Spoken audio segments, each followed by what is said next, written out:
Bonjour à toutes et à tous, bienvenue pour cette nouvelle InnoVibes, la dernière, je l'espère, exclusivement en ligne. Je m'appelle Cédric Luisier et je suis responsable de la communication pour la fondation DIARC. Et c'est pour moi vraiment un plaisir de vous voir, ou plutôt de vous deviner en ligne pour cette nouvelle manifestation sur le temps de midi. C'est d'autant plus un plaisir pour moi que le sujet du jour est d'une actualité brûlante, puisqu'on va parler de tokenisation. Beaucoup de gens ont vaguement entendu parler de ce terme, mais peu, je pense, maîtrisent le sujet complètement. Donc le but de cette séance n'est pas de vous faire maîtriser complètement cette technologie, mais au moins que vous en ayez entendu parler, que vous ayez quelques trucs et astuces, que vous puissiez éventuellement garder ça comme une option pour financer votre entreprise. Mais avant d'aller dans le vif du sujet, quelques mots sur l'organisateur qui est la fondation DIARC, que j'ai le plaisir de représenter ici. Donc vous voyez la mission de la fondation à l'écran. Nous soutenons et nous accompagnons les entrepreneurs année après année depuis la création de la fondation en 2004. Et maintenant, c'est à peu près une centaine de projets concrets qui sont accompagnés de manière proactive année après année. La fondation est également bien, je dirais, répartie sur le territoire cantonal valaisan pour être au plus proche des entrepreneurs et des entreprises. Donc vous avez là une carte des sites technologiques du parc technologique valaisan qui compte 7 sites. Et pour info, nous sommes aujourd'hui en direct de Sierre, du Swiss Digital Center qui abrite le TechnoArc spécialisé dans toute la partie informatique et software. Donc c'est vraiment un plaisir, à nouveau, je me répète, de vous accueillir ici. Quelques petits mots également pour les nouveaux qui n'ont jamais entendu parler de ces InnoVibes. On est à la 4e saison et le but, c'est de réunir des entrepreneurs, des gens intéressés aussi par des thématiques innovantes, de les réunir normalement en présentiel dans une salle, mais depuis quelques éditions aussi à distance, pour parler de l'innovation et puis la propager le plus loin possible à la ronde pour que les projets émergent au maximum. InnoVibes, c'est votre événement, c'est vos événements pour lesquels vous pouvez voter. Vous pouvez décider vous-même quelles sont vos thématiques, quels sont vos intervenants préférés. Et ça se passe sur le site innovibes.ch. Donc toute l'année, vous pouvez aller proposer vos orateurs, proposer vos thématiques et voter pour ceux qui vous plaisent le plus. Depuis quelques semaines, la tokenisation est une de vos thématiques plébiscitées. C'est pour ça qu'on a invité aujourd'hui 2 experts pour parler de tout ça. Donc, parmi eux se trouve Alexandre Bonvin, qui est le directeur de Dacia Group et qui a été pionnier en ouvrant son capital grâce à des tokens. Il a pu compter aussi sur le soutien technique, certainement moral aussi, je pense que ça va de soi, de Sébastien Décimo de Taurus Group, une société incorporée à Genève. Et rassurez-vous, Sébastien a des origines valaisannes, bien entendu. Donc ces 2 enfants du pays vont maintenant vous expliquer leur démarche, leurs expériences, en commençant par Sébastien Décimo, qui va fixer quelques bases. Et Alexandre Bonvin livrera ensuite son expérience du terrain concrète par rapport à ça. Quant à vous, cher public, en ligne, vous pouvez à tout moment poser vos questions sur sli.do/innovibes. Je répète, sli.do/innovibes, qui vous permettra donc de poser toutes vos questions. Je vais les reprendre avec plaisir pour les poser en fin de conférence à nos 2 invités du jour. Voilà, j'ai assez parlé. Je passe maintenant la parole à Sébastien Décimo pour une présentation assez technique, mais pas trop quand même, de la tokenisation. Donc je vous retrouve tout à l'heure pour la session de questions et réponses. Merci et à tout de suite. Merci beaucoup. C'est un plaisir en tout cas d'être parmi vous ici en Valais, d'autant plus pour parler d'un sujet où l'innovation est actuellement présente, c'est-à-dire le domaine de la tokenisation, qui permet à la fois une innovation technologique et à la fois une innovation qui doit permettre à des entrepreneurs de se financer d'une manière plus efficace dans le futur. Et la chance qu'on a aujourd'hui en Suisse et en Valais, c'est comme vous le verrez, on a un ensemble de viviers et de catalystes qui sont présents et qui nous permettent aujourd'hui de faire des transactions très intéressantes dans ce domaine-là. La bonne nouvelle, c'est que je vais vous faire une rapide introduction sur la tokenisation. Donc si vous ne connaissez pas du tout de quoi on parle. C'est l'occasion ici de comprendre les fondements sans en faire une présentation trop académique et trop longue. Donc je vais essayer de passer environ un quart d'heure pour vous parler de ça. Je vais structurer ma présentation en 3 parties. La première, c'est qu'est-ce que la tokenisation? La deuxième, c'est pourquoi tokeniser? Et bien entendu, Alexandre, ici présent, aura l'occasion véritablement de vous donner tous les détails par rapport à ce type de sujet en tant qu'entrepreneur. Et finalement, quel est le processus typique pour arriver à faire ce type de transaction aujourd'hui? Donc quand on parle de tokenisation, tout le monde entend le mot blockchain, tout le monde entend le mot en fait, technologie des registres distribués. Et bien entendu, tout a commencé avec les crypto-monnaies, et en particulier le Bitcoin, il y a déjà maintenant plus de 10 ans. Ce qui est intéressant, c'est que historiquement, les personnes qui ont commencé à utiliser la technologie des registres distribués l'ont fait en utilisant le Bitcoin, qui est en fait une unité de compte, une monnaie virtuelle, qui est un instrument financier relativement simple. Et un des gros défis que l'industrie technologique et également les avocats ont essayé de régler jusqu'à aujourd'hui, c'est de se dire, ne peut-on pas réutiliser cette technologie, la blockchain et la technologie des registres distribués, non pas pour enregistrer de la monnaie, des unités de compte, mais potentiellement des instruments financiers beaucoup plus complexes, comme des actions, des obligations et autres types d'instruments financiers. Et ça, c'est justement la deuxième vague d'innovation qui est actuellement en train d'arriver.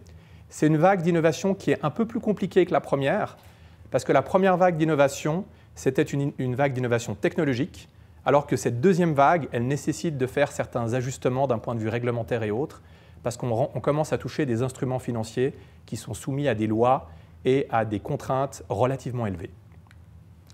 Donc, qu'est-ce qu'on entend par tokenisation? Une manière très simple de définir ça, c'est de se dire que la tokenisation, c'est tout simplement l'action de digitaliser, de numériser des actifs, des titres, des valeurs mobilières en utilisant la technologie des registres distribués. Et cette action de digitalisation, elle mène en fait à la création de tokens. Le mot token est mal utilisé dans la tokenisation parce qu'en fait, le token, ce n'est pas un token qui représente par exemple un bon pour acheter un bien dans un magasin, par exemple comme au McDonald's, un bon pour avoir un hamburger. Ici, on a fait un token qui représente tout simplement une action d'une société, une véritable action d'une société privée, par exemple. Ce qui est très intéressant, c'est qu'aujourd'hui, il y avait 2 mondes. Quand vous parlez d'une action de vous financer en tant qu'entrepreneur et société, il y a 2 mondes. Il y a le monde des sociétés cotées, donc les Nestlé, les ABB, les Novartis, qui, eux, ont accès à des actions qui sont facilement transférables entre différents parties prenantes et dont le négoce aussi a été totalement automatisé. Et pour ce faire, on a utilisé ce qu'on appelle en fait le réseau des banques et ce qu'on appelle les dépositaires centraux. En Suisse, le dépositaire central s'appelle SIX-SIS. Donc on a un monde qui vous permet en fait d'imaginer, d'échanger facilement des actions entre différents investisseurs d'une manière très simple.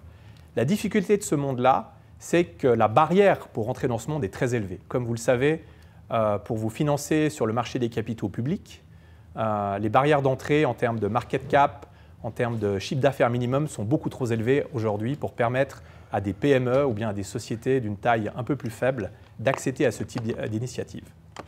D'un autre côté, on a ce qu'on appelle le marché des capitaux privés. Et le marché des capitaux privés, c'est le non coté et c'est les actions classiques d'une société anonyme suisse. Et tout le monde sait aujourd'hui que le problème avec ce type d'actions, c'est qu'elles sont principalement papier, la société doit tenir un registre des actionnaires, elles sont difficilement transférables et enregistrables. Et donc aujourd'hui, ce qu'on essaye de faire, c'est tout simplement de réinventer avec la tokenisation la manière dont le marché des capitaux privés va fonctionner. On est en train de digitaliser des actions qui étaient aujourd'hui principalement papier, dont le transfert se faisait d'une manière manuelle. Si vous voulez transférer une action aujourd'hui, vous devez signer ce qu'on appelle un Share Purchase Agreement, un SPA, qui va nécessiter une approbation probablement du conseil d'administration, un processus papier. Vous pourrez difficilement éviter d'avoir aussi une signature classique sur du papier, donc une simple signature électronique est souvent difficile à effectuer. Et donc aujourd'hui, on est en train de digitaliser le monde du marché des capitaux privés pour permettre à des sociétés qui n'ont pas accès à la cotation classique de tout de même avoir ces actions qui soient échangeables entre différents investisseurs. Pourquoi c'est important? J'aime bien donner ce chiffre. Tout simplement en Suisse, par exemple, il y a 550 000 sociétés en Suisse. Il y en a environ 237 qui ont accès au marché des capitaux listés, à la cotation. Donc vous voyez, c'est quand même une élite. Et Néanmoins, en Suisse, on estime qu'il y a environ plus de 5000 sociétés qui sont des sociétés à forte croissance, qui ont besoin d'accéder au marché des capitaux privés d'une manière simple, rapide et efficace. Et ces gens-là, aujourd'hui, n'y ont pas accès. Donc, ce qu'on essaye avec la tokenisation, c'est de permettre à des entrepreneurs qui ont besoin de financer des besoins de croissance élevés, et également à des investisseurs qui aimeraient participer à ces aventures de croissance, de participer à cette aventure d'une manière simple, efficace et électronique. La chose, mais pourquoi maintenant? Pourquoi est-ce qu'on parle maintenant de la tokenisation? D'un point de vue technologique, toutes les bases étaient déjà disponibles il y a plus de 5 ans, et typiquement Taurus, nous on offre ce type d'infrastructure, en particulier auprès de banques et d'acteurs institutionnels. Mais il y a 2 catalystes importants cette année en Suisse qui sont arrivés. Le premier catalyste, c'est que le Parlement suisse a voté ce qu'on appelle une Lex DLT, ou bien une Lex Blockchain, donc des ajustements à la loi suisse qui permet aujourd'hui de reconnaître un token ou une action qui est enregistrée sur la blockchain comme une action. Donc il n'y a aucune différence. Ça veut dire du moment que vous prenez une action d'une société et que vous l'inscrivez sur la blockchain, ça reste une action d'une société classique. Ça vous permet d'assurer le même niveau de protection aux investisseurs qu'une action. Et ça, c'est quelque chose de très important. C'est l'article 973 DAH du Code des obligations. Rassurez-vous, je ne suis pas un avocat, je suis un simple ingénieur. Et donc le point important, c'est qu'aujourd'hui, vous allez émettre ce que vous appelez des droits-valeurs inscrits, et c'est totalement reconnu dans la loi, sans aucune différence. Donc on a un principe de neutralité technologique qui est quelque chose d'important.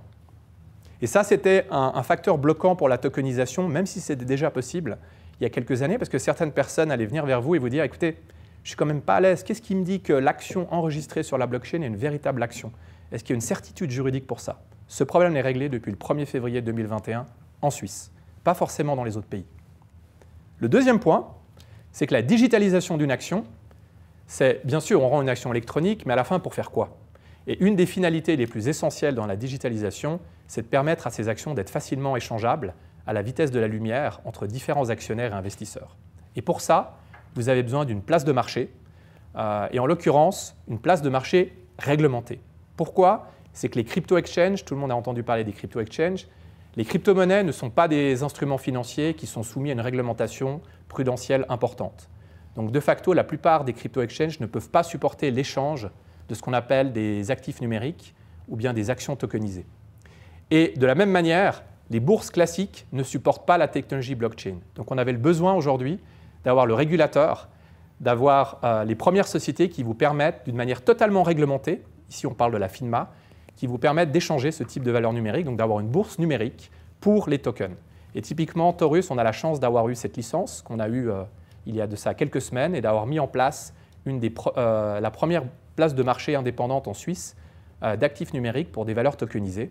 Et donc la beauté de la réglementation et de cette innovation, c'est de dire maintenant, qu'importe le token que vous créez, que ce soit un token qui peut ressembler à des actions, des obligations, des produits hybrides ou autres innovations, il est possible aujourd'hui de les mettre sur une place de marché et d'organiser, en fait, comme une bourse classique, des échanges de ce type d'instruments financiers.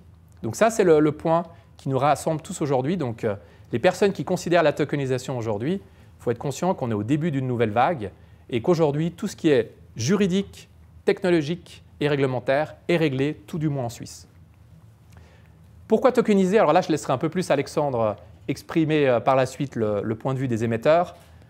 L'autre point qui est important, c'est quand on tokenise, ce n'est pas seulement pour aider des émetteurs, c'est aussi pour aider des actionnaires ou des investisseurs.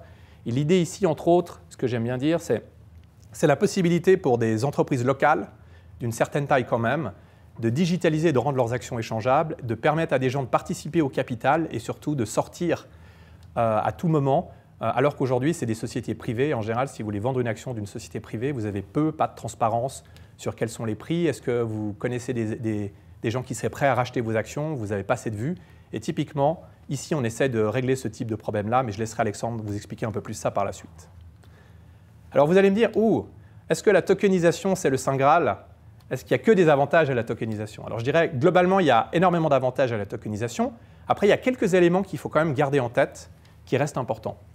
Le premier, c'est que quand vous faites une tokenisation et que vous créez par exemple une action tokenisée, ça reste une action. Ce n'est pas parce que l'action maintenant elle est tokenisée que toutes les lois classiques qui s'appliquent à une action ne s'appliquent pas. Donc d'un point de vue réglementaire et juridique, ça reste une action d'une société normale. Donc les mêmes mécanismes s'appliquent. Ça veut dire, je vous donne un exemple, si tout d'un coup vous voulez faire une augmentation de capital, d'accord, vous avez malheureusement toujours besoin, par exemple, d'aller chez le notaire, de faire les publications statutaires, ensuite au niveau du registre du commerce. Parce que ça reste une action. La forme électronique ne change rien de ce côté-là. Le deuxième point qu'il faut garder en tête, c'est qu'on a, comme vous l'avez compris, la tokenisation, elle est plutôt dirigée pour des sociétés privées, pas des sociétés cotées. D'accord ? Donc vous n'avez pas aussi les mêmes mécanismes de protection qui s'appliquent pour des sociétés cotées dans le domaine privé. Mais la meilleure manière de comprendre comment ça marche, c'est de se dire, ça marche de la même manière que ça fonctionne pour moi aujourd'hui en tant qu'entrepreneur. Je dois faire des assemblées générales avec mes actionnaires, j'ai 2 ou 3 choses à faire. C'est exactement la même chose que pour une société cotée. La tokenisation ne change rien à ça non plus. Troisième point, les gens pensent aussi que la tokenisation automatiquement vous permet tout d'un coup de lever des fonds pharaoniques. Alors là, je dirais aussi les fondements même de la finance traditionnelle restent en place. Un émetteur de qualité pourra lever des fonds d'une manière beaucoup plus simple et efficace que bien entendu un mauvais émetteur. Donc les fondements de la finance traditionnelle restent aussi. La tokenisation n'est pas la panacée. Et ensuite, d'un point de vue liquidité, qui dit tokenisation dit échange de titres numériques. Donc de facto, il y a un tout petit peu plus de transparence. Les gens vont voir les prix de vos actions sur une place. Ça peut être positif dans certains cas, ça peut être négatif dans certains cas. Si tout d'un coup, il y a une perte de confiance dans la société, le prix peut fluctuer d'une manière assez importante. Donc il faut aussi être, je dirais, conscient de ce type de point, mais qui est totalement logique. Et vos actions vont rester librement transférables entre différents parties prenantes. Donc de facto, vous aurez peut-être dans votre base d'actionnariat des gens que vous n'auriez pas souhaité avoir et que vous pouvez totalement contrôler en restant une société privée qui n'a pas accès au marché des capitaux. Donc ça, c'est des points de base qui restent bien entendu importants. Dernier point. Si je peux juste oui. peut-être t'interrompre, mais on garde aussi le contrôle, car on peut whitelister ou blacklister les personnes et tout ça, c'est inscrit dans le smart contract. Donc c'est aussi une des raisons pour lesquelles j'ai décidé de tokeniser ma société et puis pas forcément aller sur le CX ou Burn Exchange. C'est qu'on peut vraiment, on perd le contrôle, mais d'une certaine manière, parce qu'il y a quand même une grosse transparence. On peut contrôler notre cap table en blacklistant un certain nombre d'investisseurs. Tout à fait. Et j'ai juste, donc d'un point de vue processus, ça je laisserai, mais le point essentiel, ce qu'il faut comprendre sur le processus de tokenisation, c'est relativement simple et rapide. Il y a une partie juste juridique au départ, il faut modifier ce qu'on appelle les statuts de la société en permettant d'avoir des droits-valeurs inscrits. Donc ça, il faut aller chez le notaire, faire une modification, mais quelques lignes très standards. Une fois que vous avez fait ça, il faut tout simplement prendre un smart contract qui reflète une action et déployer ce smart contract en utilisant un prestataire de service qui peut vous aider. Typiquement, Taurus, on fait également ça. C'est-à-dire qu'on arrive à vous créer les actions tokenisées, puis ensuite à les distribuer aux actionnaires actuels de la société. Puis après, il y a une deuxième phase, c'est que vous avez créé des tokens qui représentent maintenant des actions de la société. Ces tokens ont été distribués à chacun des actionnaires de la société. Et bien entendu, vous voulez en général que les actionnaires de la société puissent ensuite aller les vendre sur la place de marché.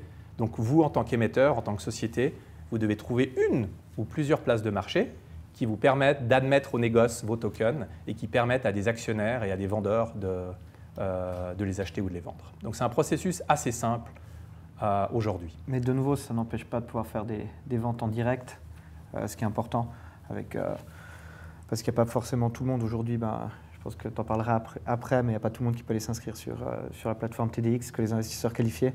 Si on veut vendre à d'autres personnes, si on veut garder quand même le contrôle, on peut toujours faire un contrat de vente d'actions traditionnel et puis transférer les tokens d'un wallet à l'autre. Donc ça se fait aussi en 2 clics, c'est rapide, mais ce n'est pas du tout bloquant. Donc le fait de tokeniser, il y a des avantages et des inconvénients, mais tous ces inconvénients sont vraiment minimes parce qu'on garde vraiment le contrôle sur la société et sur ses actions. Tout à fait. C'est exactement, tu as raison Alexandre, c'est exactement ça. Vous avez digitalisé les actions d'une société anonyme. Ces actions peuvent être échangées arm's length. Par exemple, je pourrais t'acheter une action, tu pourrais me la vendre. Rien à voir avec la place de bourse. De la même manière que ça se fait dans le monde classique.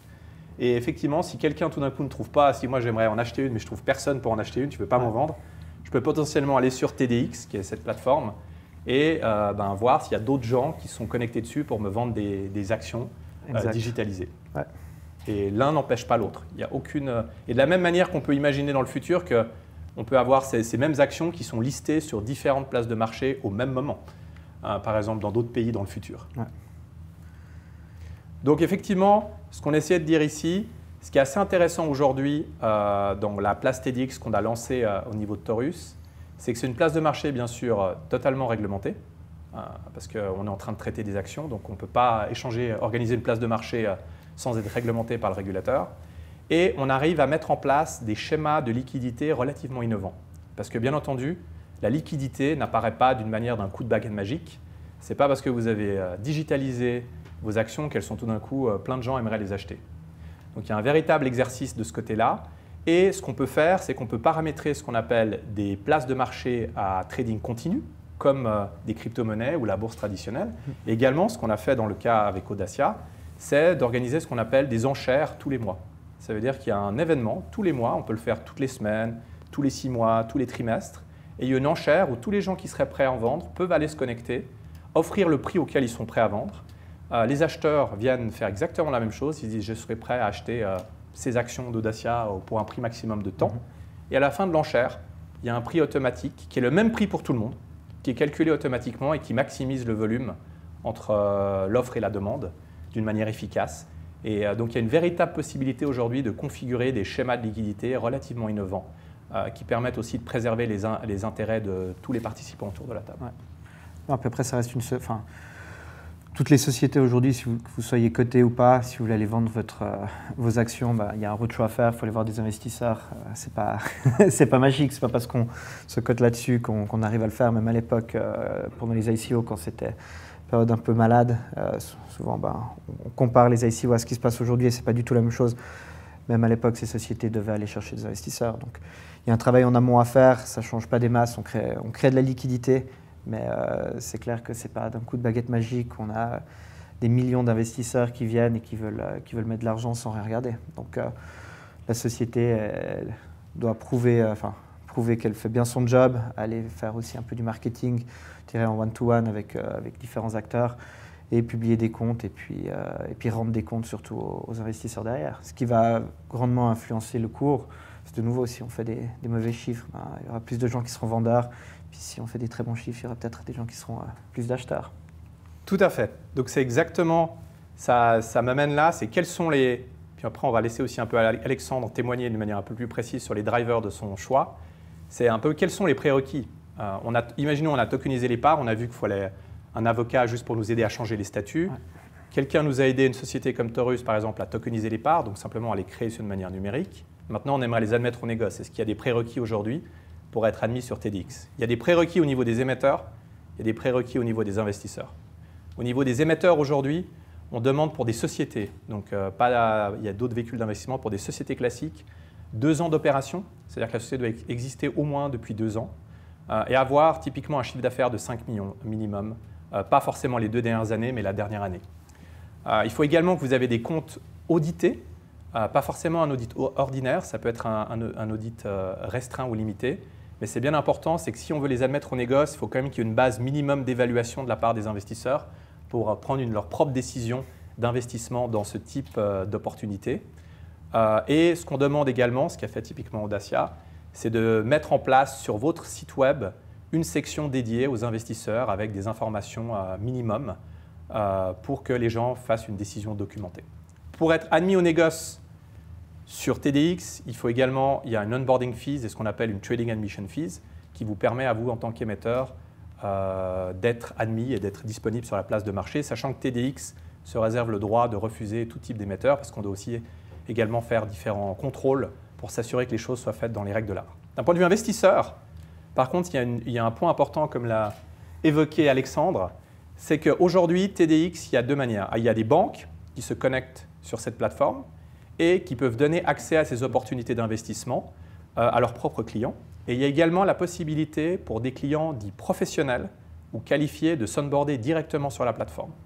Donc ça, c'est un point aujourd'hui, c'est que sur une plateforme, une place de marché aujourd'hui comme la nôtre, elle est uniquement ouverte pour l'inscription en direct à de la clientèle professionnelle ou qualifiée, selon la loi suisse sur les services financiers. Si vous remplissez ces critères, alors vous pouvez faire un onboarding en ligne comme dans une banque. C'est quelque chose de totalement électronique. Il vous suffit d'avoir une carte d'identité, une preuve d'adresse et le processus est rapide. Il n'y a aucun frais pour l'onboarding. Les seuls frais que vous allez payer, c'est effectivement les frais de négoce. Si vous achetez ou vendez, vous payez des frais de négoce. Par contre, l'inscription en ligne est exactement gratuite. Si vous avez des intérêts, il y a plus d'informations là-dessus. Donc, en résumé un tout petit peu, du côté en tout cas de Taurus, quelles sont les questions clés si un entrepreneur cherche à considérer une telle opportunité? La première, c'est quel est votre objectif? Pourquoi considérer la tokenisation? Là, on va laisser après Alexandre donner quelques commentaires là-dessus. La deuxième, c'est du moment qu'on a tokenisé les parts, est-ce qu'il est essentiel pour moi d'avoir ces parts qui soient admises au négoce sur une place de marché? Si oui, est-ce que je réponds déjà aux critères minimums d'admission? Est-ce que je cherche simplement à admettre des parts déjà existantes au négoce ou est-ce que je cherche à faire aussi une levée de fonds? Sachant que dans le cas d'Audacia, nous n'avons pas fait de levée de fonds, c'était uniquement qu'on a digitalisé des parts existantes qu'on les a mises au négoce, qui permet à des actionnaires actuels de vendre leur participation. Et si je considère ce type de transaction, puis-je me permettre en fait d'être en lien avec les implications? Il y a des implications minimum en termes de transparence, comme on l'a vu. On peut difficilement mettre des parts au négoce sans au moins publier des comptes audités, parce que sinon il y a un véritable problème de choix pour les investisseurs. Et du moment qu'on a, et puis bien entendu, quelle est la liquidité? Et donc si vous voulez commencer un tel processus, la première étape, c'est bien entendu d'en discuter déjà avec votre conseiller juridique, et puis de préparer en fait tout ce qui est le processus de tokenisation et d'admission au négoce en parlant avec des sociétés spécialistes ou bien avec des entrepreneurs qui ont déjà suivi ce processus. Et ça m'amène directement à Alexandre pour donner quelques insights à ce niveau-là. Bon, il y a aussi la CMTA, je ne sais pas si tu veux un peu parler vu que vous êtes membre, oui. qui a qui a un super site avec beaucoup d'informations. Je veux dire, on est les premiers à le faire, mais ça fait déjà un moment qu'ils travaillent dessus, ils ont déjà fait pas mal de recherches. Donc déjà, si vous avez des questions ou autres, il y a déjà beaucoup d'informations sur leur site. Donc vraiment, le site de la CMTA, pour ma part, m'a beaucoup aidé, en plus l'aide de Taurus. Alors tout à fait, donc il y a le site, la CMTA, donc cmta.ch. Ça s'appelle la Capital Market and Technology Association. C'est une association à but non lucratif qui a été créée avec des avocats, des banques, des fintechs. Et vous trouverez sur ce site une blueprint à la tokenisation. Donc c'est une blueprint technique qui vous explique comment faire une tokenisation. Des exemples de prospectus, si vous voulez faire une levée de fonds, il y a des exemples de prospectus. Et également des templates de ce qu'on appelle des smart contracts ou des contrats intelligents qui vous permettent de modéliser une action en conformité avec le droit suisse. Et ces smart contracts sont déjà disponibles en libre service sur typiquement GitHub comme plateforme. Bien entendu, si vous me dites je ne sais pas du tout comment déployer et créer un smart contract, on a toutes les solutions technologiques qui existent aujourd'hui pour supporter une société à faire ce type de transaction. Ouais. D'ailleurs, Taurus a vachement aidé. Ils avaient dit que ça se ferait en 2 clics. Ça s'est littéralement fait en 2 clics. En 3. 3. J'étais assez impressionné. Donc le processus était extrêmement rapide. Peut-être commencer par ça. C'est quelque chose qui fait un peu peur au début, surtout quand on est les premiers. Pas mal d'allers-retours avec les avocats, avec Taurus. On se posait vraiment la question quel allait être l'impact pour nous. Donc on a essayé de le faire juste et puis simple. Donc on a tokenisé les actions, puis ensuite on allait les admettre au trading, on négocie justement sur TDX. On aurait pu créer nous-mêmes le smart contract. Ce n'est pas notre job. Taurus l'a fait extrêmement bien. Ils nous ont bien accompagnés. Donc je pense que pour tous les entrepreneurs qui nous écoutent aujourd'hui ou qui seraient intéressés justement à tokeniser leur société, pas forcément l'admettre au négoce, mais juste créer de la liquidité pour tout ce qui est equity stock option ou même pour les investisseurs, pour pouvoir mieux gérer la cap table. Je veux dire, c'est quand même pratique de voir quelle adresse détient quel token, puis après de pouvoir les échanger librement sans devoir passer des heures chez les avocats à faire des SPA de 42 pages. C'est quand même pratique. Donc ça, c'était déjà une des premières raisons. Puis après, c'est clair, l'admission au négoce, c'est quelque chose qui était important pour moi, pour vraiment donner plus de liquidité encore à mes employés. Malheureusement, je peux encore donner. Maintenant, j'ai quelques investisseurs depuis vendredi, vendredi passé, mais pour vraiment créer de la liquidité, pour que les gens puissent échanger ces tokens librement avec le plus de monde possible. Mais après, de nouveau, faut pas confondre ça à une ICO de l'époque où ils essayaient de lever de l'argent. Faut pas confondre aujourd'hui la tokenisation d'assets et de parts de société à des crypto-monnaies. Comme on a pu voir, il y a des coins qui apparaissent tous les jours avec des white papers de plus en plus simples qui veulent rien dire. Là aujourd'hui, quand vous achetez un token de ma société, je veux dire, vous achetez une action de ma société avec un droit au dividende et un droit de vote. Donc il y a quand même certaines règles à suivre derrière.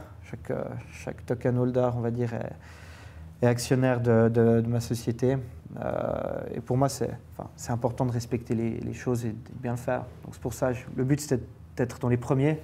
On a réussi, à mon avis, à être les premiers à le faire, étant donné que la loi a changé au 1er février de cette année.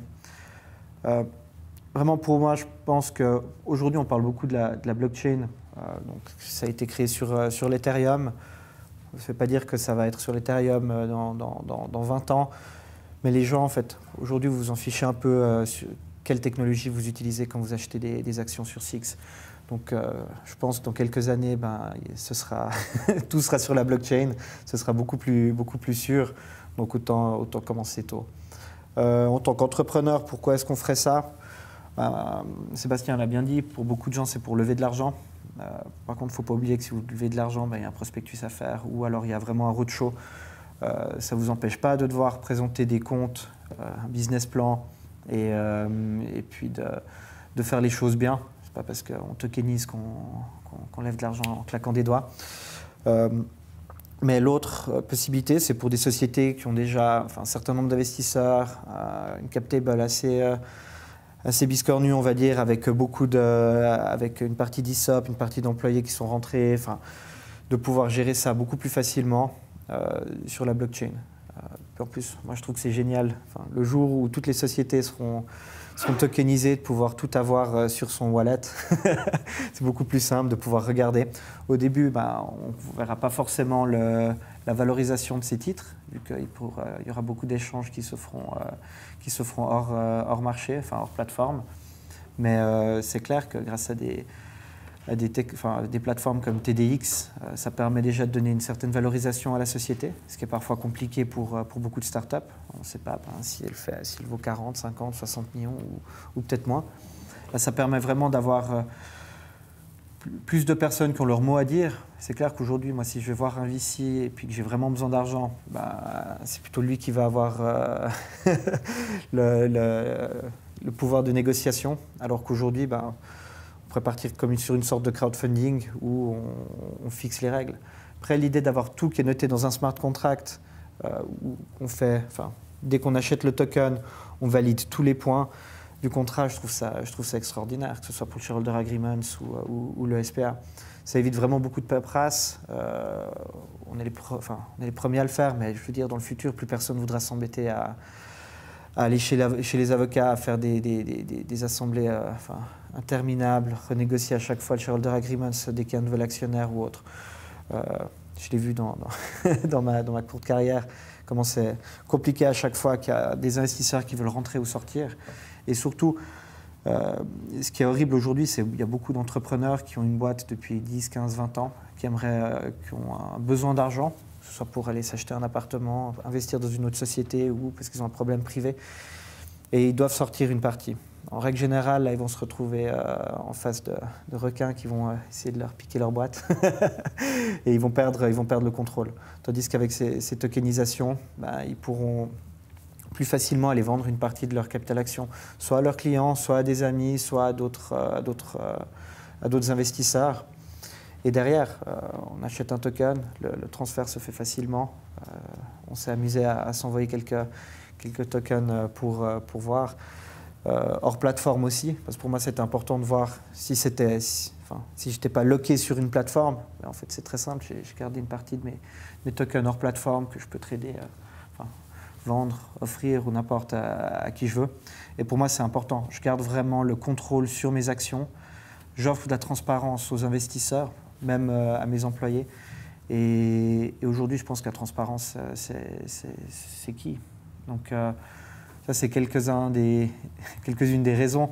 Il y a des millions de raisons pourquoi on a choisi ça. Ça coûte beaucoup moins cher. Si maintenant, soit je restais comme j'étais aujourd'hui, je détenais 100% de mon capital avec peut-être un ESOP ou autre, et puis j'attendais d'être beaucoup plus gros pour aller me coter au SIX, soit je voulais créer de la liquidité tout de suite, et puis j'allais voir peut-être un plus petit exchange comme Burn Exchange, mais les coûts pour aller là-dessus sont exorbitants. Alors que TDX proposait ça de façon beaucoup moins onéreuse, en utilisant une technologie qui, à mon avis, va devenir un standard dans quelques années. Donc c'était un peu un no-brainer. Et grâce à, ça ne se fait pas tout seul. Il y avait une très bonne équipe autour de moi, que ce soit autant mon CTO, que ce soit Taurus qui nous a grandement aidés, les avocats et puis aussi la CMTA qui était à nos côtés pour faire tout ça. Mais bon, maintenant qu'on l'a fait une fois, je pense que ça va être plus facile de le répliquer. Puis j'espère qu'il y a beaucoup de gens qui sont intéressés et surtout qui voudront le faire. Et même, comme Sébastien le disait avant, vous n'êtes pas obligé, vous pouvez tokeniser aujourd'hui votre capital action. Nous, c'est ce qu'on a fait, on l'a tokenisé, je ne sais plus, au mois d'avril. Et puis finalement, on a été admis au trading au mois de juin. Il n'y a rien qui vous force après de vendre vos actions. Vous pouvez juste les avoir sous forme de token à la place de les avoir avec un certificat papier, qui est un peu Puis inversement, ce qui est important que les gens veulent savoir, c'est que vous pouvez admettre au négoce, peut-être plus tard, vous voulez les retirer au négoce, vous voulez les mettre sur une autre plateforme, c'est aussi possible. C'est vraiment l'émetteur, la société qui reste le maître, c'est les actions de la société et des actionnaires. Et de la même manière aussi qu'on peut détokeniser. Ça veut dire que vous pouvez très bien dire j'ai tokenisé 20% des parts, le 80% restant reste des parts même papier, il n'y a pas de souci, on pourrait. Et à un moment, la tokenisation ne m'intéresse plus, je retransforme, je détruis les tokens et je reconvertis ça en actions papier classiques. Ah, puis ça, c'est juste une board resolution. Voilà. Franchement, c'est très simple, ça reste classique. Et de nouveau, bon, puisque j'adorais aussi, c'est quand je dis on garde le contrôle, c'est qu'on peut vraiment blacklister un certain nombre de personnes. Donc moi, je vais peut-être vendre des actions à Sébastien qui, lui, voudrait les vendre à quelqu'un que j'aime pas. Il ne pourra pas les lui transférer. Donc ça, c'est quelque chose aussi qu'on n'a pas fait aujourd'hui sur Audacia, mais qui peut être fait dans les futurs smart contracts. Et je ne suis pas sûr qu'on est capable de le faire aujourd'hui avec des actions papier. Je ne pense pas qu'on puisse refuser à quelqu'un de l'inscrire au registre des actionnaires s'il a clairement acheté le token. Effectivement, c'est un choix de design au départ qu'on peut après changer par la suite. On peut avoir des actions librement transférables. Comme on a fait. Voilà, ce qu'on a fait là. Et des actions qui sont en fait soumises à l'approbation, je dirais, de l'émetteur. Donc ça, c'est un choix. Après, c'est un trade-off entre liquidité ou pas. Si elles sont, chaque fois, il faut une approbation. L'admission et négoce est un tout petit peu plus restreinte parce que ça devient embêtant s'il faut lui vendre quelque chose. Mais chaque fois, il faut redemander l'autorisation. Ça devient un peu plus embêtant. Par contre, ce qu'on peut faire aussi, ce qu'on n'a pas fait dans ce cas-là, mais ce qui est aussi intéressant, il y a des gens aussi qui veulent juste tokeniser une partie ou un type d'action. Ça veut dire qu'ils peuvent dire j'aimerais juste tokeniser des bons de participation parce que les bons de participation, c'est des actions sans droit de vote selon le droit suisse. C'est avec ça que j'ai incentivé mes collaborateurs, je leur donne des bons de participation, ils n'ont aucun droit de vote. Et néanmoins, celles-ci seront librement transférables et tokenisées, par exemple. Non, les possibilités sont infinies. Et honnêtement, on est qu'au début. Donc, pour moi, c'était vraiment un no-brainer. Je cherchais à créer vraiment de la liquidité pour mes actions, que ce soit pour moi, mais surtout pour mes employés. Et c'était la meilleure opportunité qui existait aujourd'hui sur le marché. Parce que aujourd'hui, le marché des PME, de private equity pour PME, on va dire, reste extrêmement opaque. Au niveau des prix, on ne voit pas trop quel prix les transactions se font. On a peu d'informations. C'est très compliqué d'aller. Aujourd'hui, on a des actions d'une pizzeria, aller essayer de la vendre à quelqu'un, ça va être. C'est presque mission impossible. Alors qu'aujourd'hui, grâce vraiment à la tokenisation, on va permettre. Tout à chacun pourra aller acheter des actions de sa pizzeria préférée, puis aller les revendre si un jour il n'aime plus trop la pizza là-bas, puis il ira acheter. Moi, ce que je trouve génial, c'est que les clients peuvent acheter des actions d'une société qu'ils aiment. Même si c'est une PME et ça n'a pas besoin d'être une grosse multinationale. Donc, ça démocratise vraiment l'accès au private equity, mais surtout aux sociétés. Donc après, c'est un peu plus ou moins tout ce que j'avais à dire. Je pourrais parler pendant des heures. Il y a des millions de raisons, mais je pense qu'il y a pas mal de gens qui ont des questions. Donc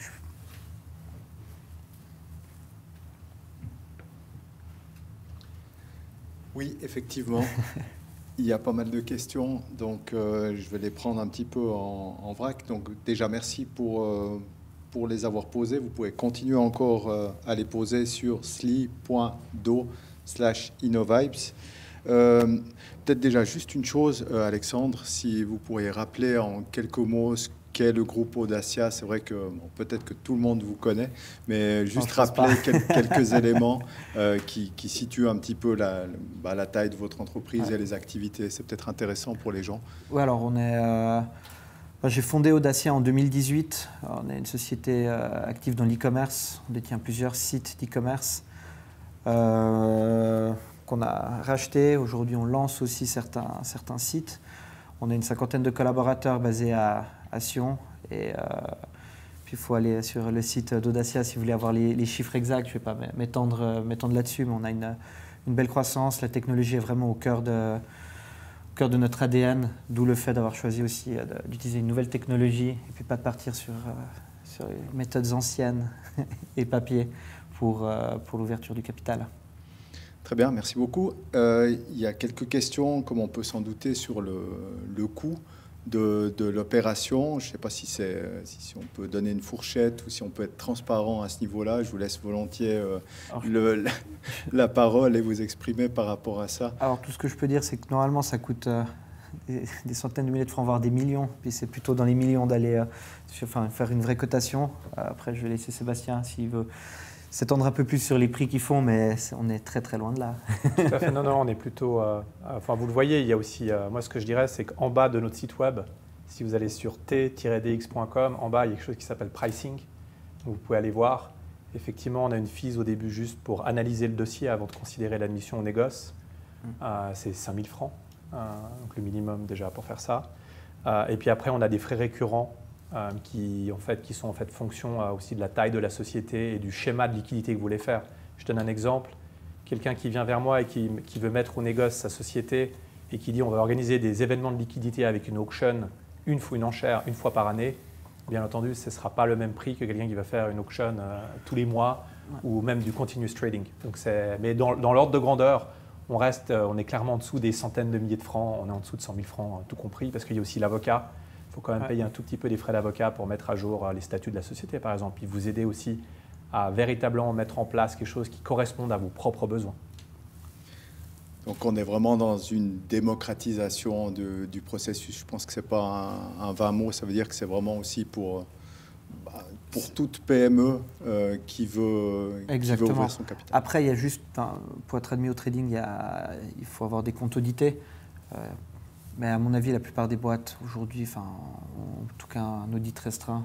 Donc je pense que ça, ce n'est pas des coûts supplémentaires. Après, c'est clair que si vous voulez prendre un Big Four et puis faire des grosses audits, il faut rajouter ça dans le prix. Mais sinon, pour se lancer, je crois que c'est 1 500 francs pour changer les statuts, 2-3 petites choses comme ça. Donc ça reste extrêmement raisonnable. Une question également de l'autre côté cette fois. Quel est finalement l'investissement minimum pour investir dans Audacia sur ce cas-là? Vous avez fixé un minimum, un maximum? Non, alors on est au tout début. Aujourd'hui, on teste un peu le marché. Je vais mettre en vente quelques centaines, voire milliers de tokens. Donc on a 10 millions d'actions. Donc au début, moi, je ne suis pas forcément vendeur, c'est mon bébé. Je la vois encore grandir. On a des très grands plans pour cette société. Après aussi, c'est pas faire si je vends que 10 actions par mois. Donc on est vraiment en train de tester le marché. Je vais aussi faire un gros travail maintenant de roadshow pour aller chercher un peu des investisseurs. Mais en gros, le prix a été fixé à dernière auction à 32 francs par token. Donc aujourd'hui, si vous voulez acheter une action, ça va vous coûter 32 francs. Voilà. C'est vrai que c'est quelque chose d'important parce qu'aujourd'hui, si vous voulez acheter une action pour 32 francs avec un SPA, vous allez me dire, je ne vais jamais faire un SPA, un avocat pour acheter une action à 32 francs. Je vais payer 15 fois plus. Tandis que là, c'est totalement faisable. Ce qu'on ne fait pas sur TEDx pour l'instant, on ne fait pas de la fractionnalisation d'actions. Tout simplement parce que la loi suisse, elle ne nous permet pas vraiment de distribuer une même action entre différents actionnaires. Mais du moment que, par contre, il est possible d'acheter une action. Donc là, c'est 32 francs, donc c'est une action à 32 francs. Puis d'ailleurs, je crois que dans les dernières ventes, il y a eu 2-3 personnes qui ont acheté une seule action. Donc voilà. Ok, et puis ça, c'est une politique finalement décidée par l'entreprise en se disant je préfère peut-être avoir des millions d'actions à 32 francs plutôt que fixer un seuil à, je sais pas, à 100 000 par non, exactement. Personne. Non, le but, c'est vraiment de démocratiser. Donc après, il n'y a aucun intérêt de faire des actions à 10 000 balles. Donc non, c'est pour ça qu'on a fait 10 millions d'actions. Le but, c'était de garder des actions à prix assez abordable pour tout le monde. Puis maintenant, si vous voulez avoir, c'est comme si vous voulez avoir une action Nestlé ou 100 000 actions Nestlé, voilà, c'est aussi par rapport à votre budget ou combien vous voulez investir dans la société. Ok, merci beaucoup. Une question pour Sébastien. J'imagine, dans les questions, ça revient souvent, la différence entre blockchain et tokenisation. Vous en avez parlé aussi, mais est-ce que peut-être il faut encore répéter la différence entre ces crypto-monnaies et cette tokenisation pour les PME? Juste en quelques mots, si c'est faisable. Quoi. Tout à fait. Donc, la blockchain, c'est une base de données distribuée qui vous permet d'enregistrer typiquement des crypto-monnaies dedans. C'est comme si vous avez plein d'ordinateurs qui maintiennent cette base de données. Donc, la blockchain, c'est la base de données. Un autre synonyme, même si ce n'est pas exactement un synonyme, c'est ce qu'on appelle des registres distribués. Registre, c'est une base de données distribuée. Ensuite, un token, c'est la représentation numérique d'une action, d'un droit. Et du moment que vous voulez représenter cette action numérique, vous devez l'enregistrer dans une base de données. Et au lieu de l'enregistrer dans une base de données centralisée qui est par exemple dans votre entreprise, auprès d'un acteur centralisé, vous l'enregistrez sur la blockchain qui est une base de données décentralisée. L'avantage, c'est que si vous enregistrez cette action par exemple auprès d'un tiers centralisé, tout le monde autour de la table va vous dire mais est-ce qu'on fait confiance à ce tiers centralisé? Qu'est-ce qui me dit que ce tiers centralisé ne va pas modifier le registre et dire pour finir, il me confisque des actions puis il les donne à quelqu'un d'autre? Tandis que quand vous enregistrez cette action sur un registre distribué, il est impossible, modulo certaines conditions, qu'un des partis qui maintiennent cette base de données puisse en fait modifier ou trafiquer le contenu de votre registre. Donc ça, c'est la grande innovation de la blockchain. Donc la token, c'est uniquement une représentation. Pour représenter cette action, on doit trouver une base de données décentralisée, on utilise la blockchain ou un registre distribué.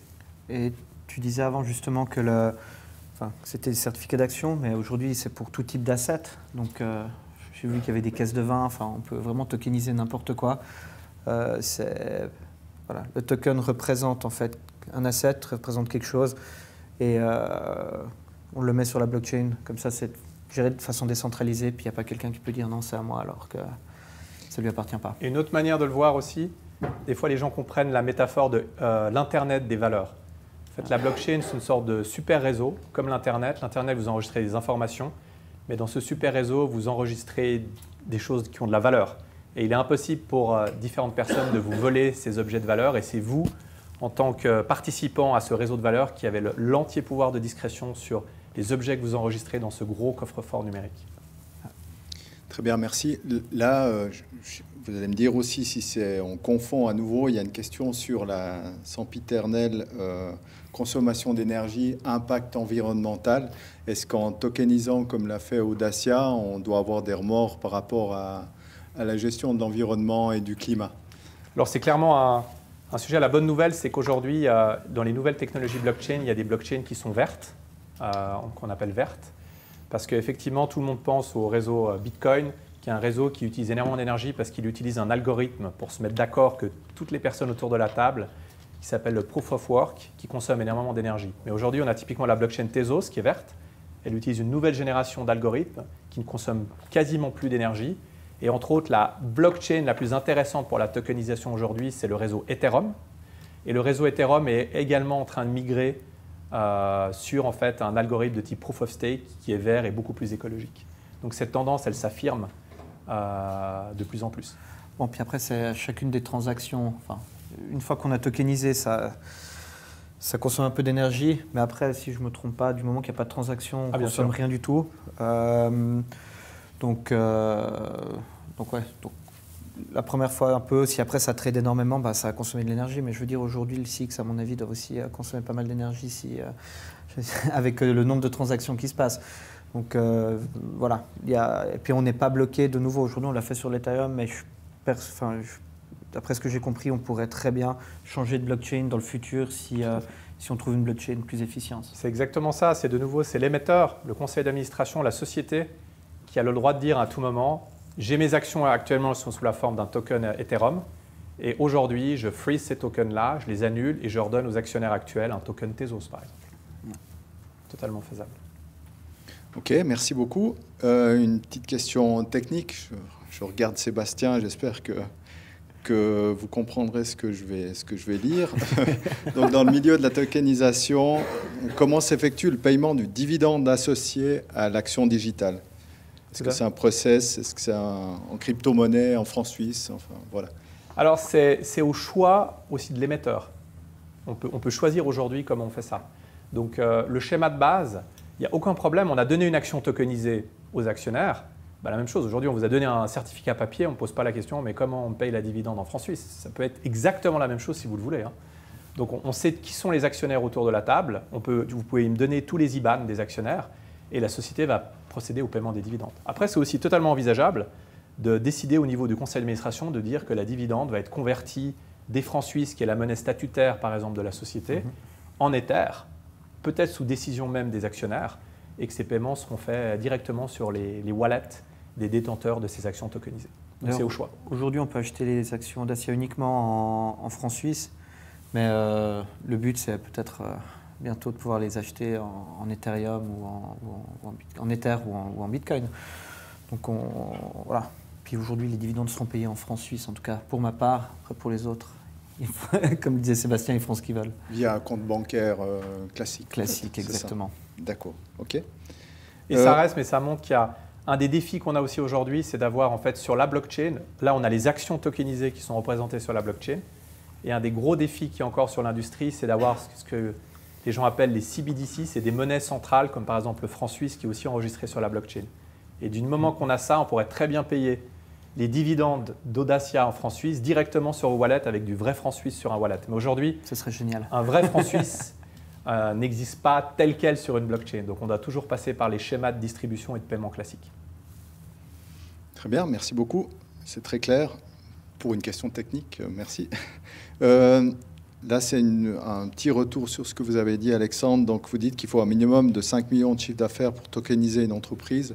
C'est ça que vous avez dit? Alors, c'est Sébastien. C'est moi le coupable. Pardon. Voilà. Moi le coupable. Et par contre, après, vous dites aussi, ça c'est Alexandre, que la tokenisation permet d'acheter des parts de notre pizzeria préférée.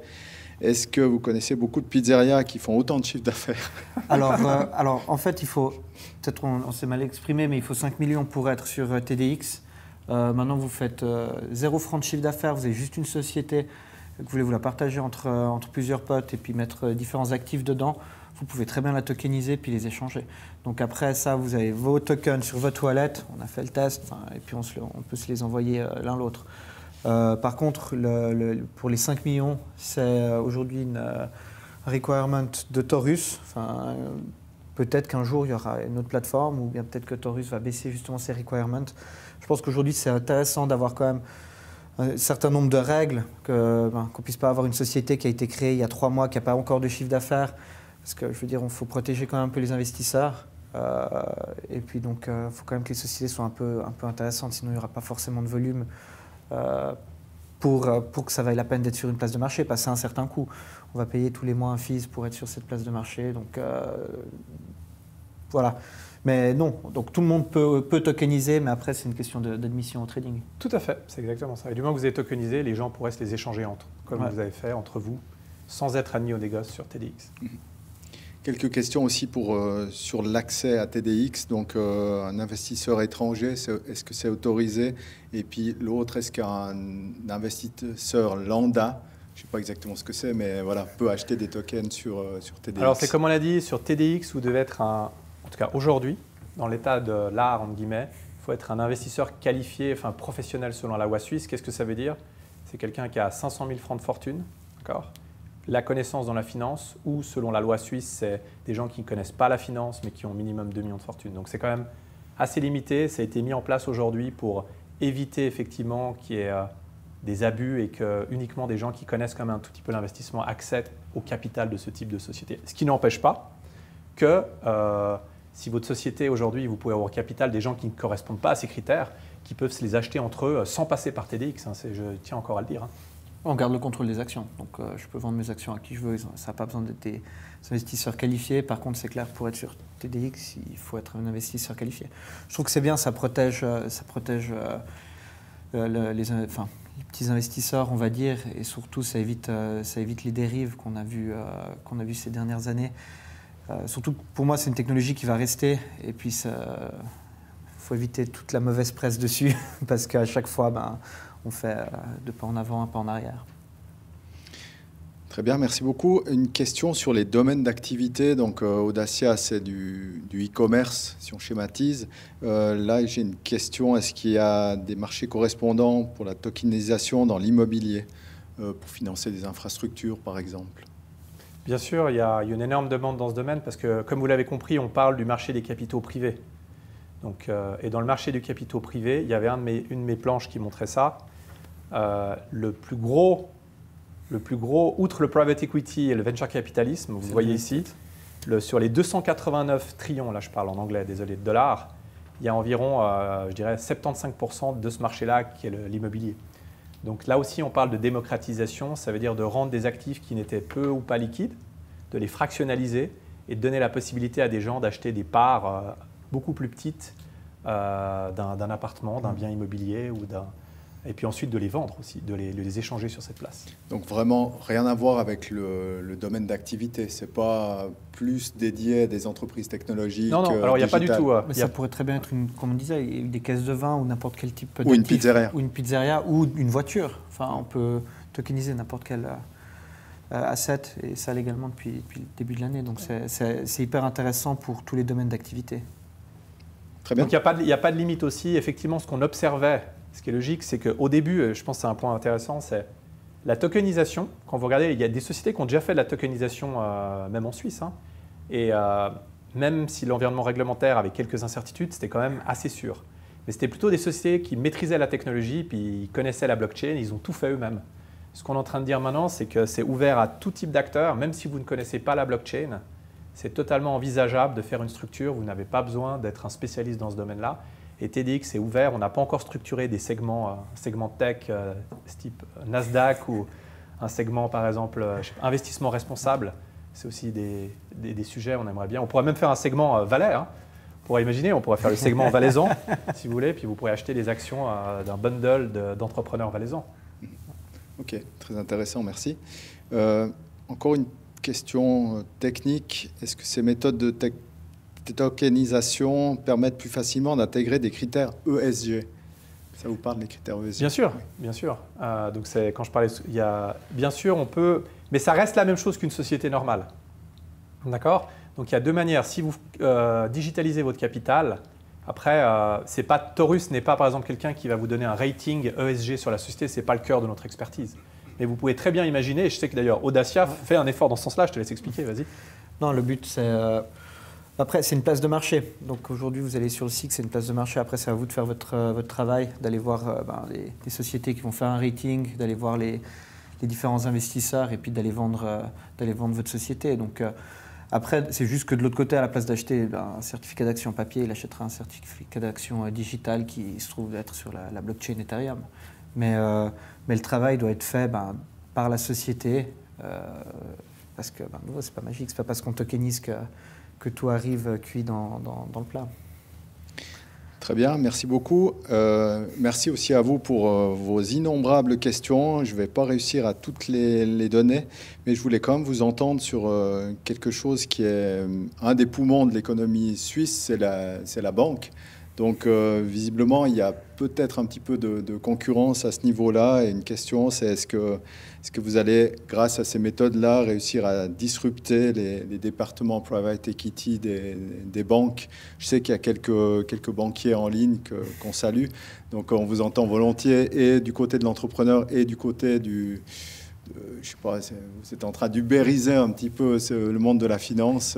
Voilà, quel est votre avis là-dessus, avec ou sans langue de bois? Je vous laisse choisir. Alors, moi, Taurus, nous, on offre des solutions d'infrastructure, mais 80% de nos clients sont des banques aujourd'hui. On est leader. On offre, par exemple, les solutions de tokenisation, de custody, d'actifs numériques, de crypto-monnaies. La plupart des grosses banques, vous pouvez voir sur notre site, elles sont publiques, utilisent nos solutions pour par exemple, offrir des certificats et la possibilité d'acheter des crypto-monnaies.